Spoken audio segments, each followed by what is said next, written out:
नमस्कार, आप देख रहे हैं अनोखी आवाज और मैं हूं आपके साथ अनुष्का।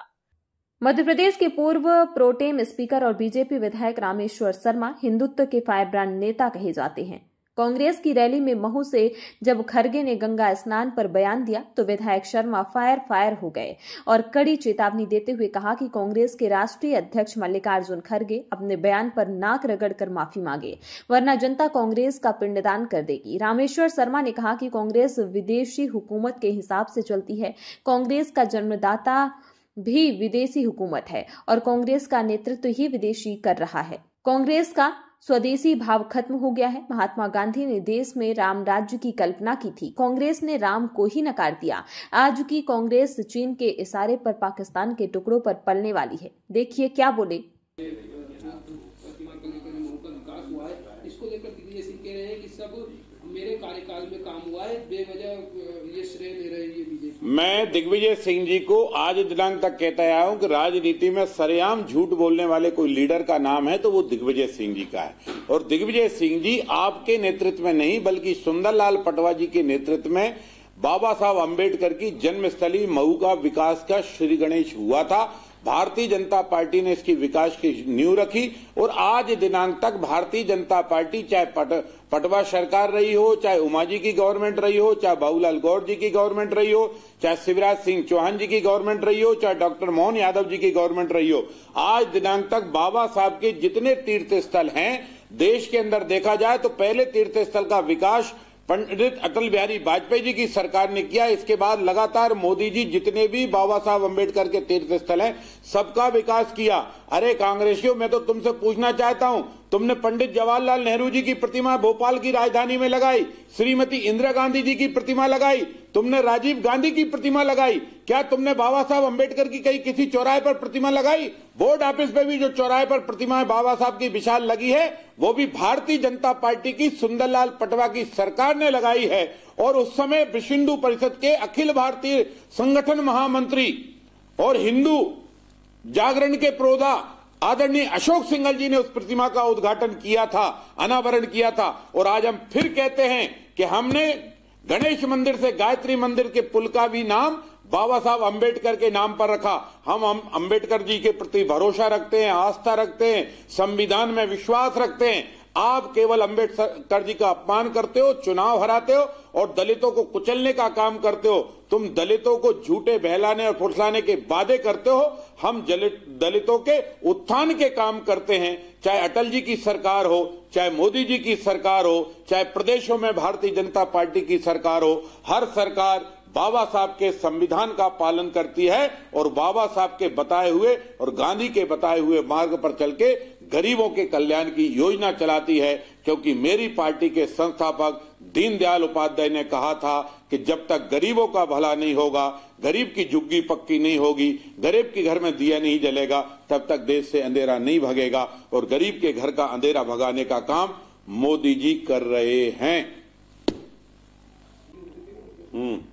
आप पूछो। सर, मल्लिकार्जुन खड़गे बोल रहे गंगा नहाने से गरीबी नहीं चली जाएगी देश में। कल अमित शाह और आदित्य योगीनाथ नहाए थे। कांग्रेस के राष्ट्रीय अध्यक्ष खड़गे साहब और श्रीमान राहुल गांधी, श्रीमती सोनिया गांधी और प्रियंका बडेरा और दिग्विजय सिंह, सभी कांग्रेसी नेताओं से मेरा पूछना और मानता है कि कांग्रेसी नेताओं ये बताओ कि इस देश में गंगा को मोक्षदायी नदी कहा गया है कि नहीं कहा गया?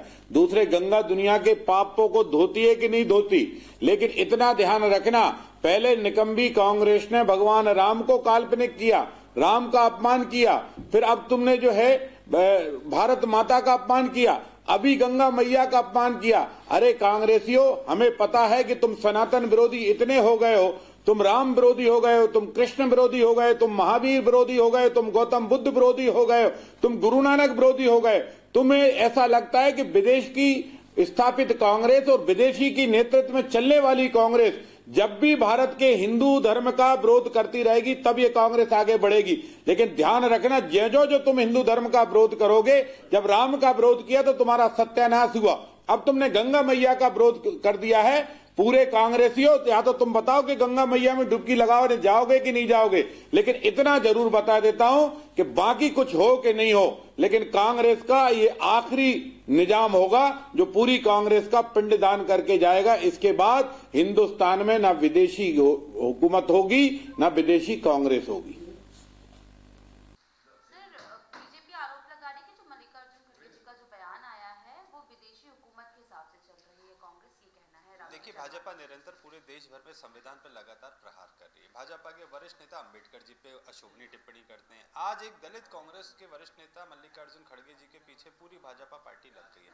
निश्चित ही अपने कुकर्मों पे पर्दा डालने के लिए, जो मूल समस्या उनसे ध्यान भटकाने के लिए इस तरीके की टिप्पणियां निरंतर भाजपा के नेताओं द्वारा की जा रही है।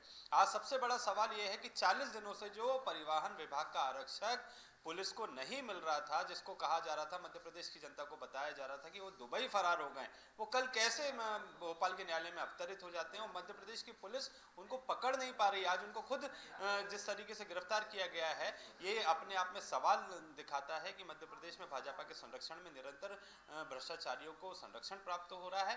मूल समस्याओं से ध्यान भटकाने के लिए भाजपा के नेता निरंतर इस तरीके की बयानबाजी कर रहे हैं। मूल सवाल यहाँ पे ये बनता है कि इस तरीके का आरक्षक जिसके पास में 100 करोड़ रुपए की अकुत संपत्ति थी, तो परिवहन विभाग के वरिष्ठ अधिकारी और परिवहन विभाग के मंत्री के पास में कितनी संपत्ति होगी, इसकी विवेचना होनी चाहिए, इसकी जांच होनी चाहिए और इसका जवाब भाजपा को देना चाहिए, जिससे बचने के लिए भाजपा इस तरीके की बयानबाजी में लिप्त है। सर, आप नहीं मानते कि जो बयान उनके द्वारा दिया गया था तो उसको कहीं ना कहीं तोड़ मरोड़ के पेश किया जाए, इसका अर्थ नहीं निकाल? निश्चित ही जिस तरीके से गुमराह करने के लिए भाजपा निरंतर प्रयास कर रही है, षड्यंत्र रच रही है, मूल समस्याओं से ध्यान भटकाने का यहाँ पे प्रयास है। और भाजपा तो ये भी कहेगी कि परिवहन विभाग के जो उनके कुकर्म है वो भी गंगा जी में डुबकी लगाने से अगर दूर हो जाएंगे तो निश्चित ही इस तरीके से नहीं होने वाला है। मध्य प्रदेश भ्रष्टाचार का अड्डा बन चुका है, उस पर कार्रवाई होनी चाहिए। कार्रवाई करने की जगह इधर उधर की बातें करने में व्यस्त नहीं रहना चाहिए।